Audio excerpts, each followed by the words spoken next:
जीवनात हजारो स्पर्धा जिंकण्यापेक्षा स्वतःवर विजय प्राप्त करा. मग विजय नेहमी तुमचाच होईल आणि हा विजय तुमच्याकडून कोणी हिसकावून घेऊ शकत नाही. जीवनात कोणतेही ध्येय किंवा उद्देश प्राप्त पोहोचण्यापेक्षा तो प्रवास चांगल्या पद्धतीने करणे गरजेचे आहे, हे जास्त महत्त्वाचे आहे.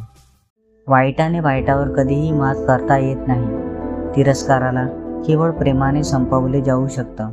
ज्याप्रमाणे एका दिव्याच्या माध्यमातून हजारो दिवे लावले जातात तरी त्या दिव्याचे प्रकाश कमी होत नाही आणि त्याचप्रमाणे आनंद वाटल्याने तो नेहमी वाढत जातो, परंतु कधीही कमी होत नाही.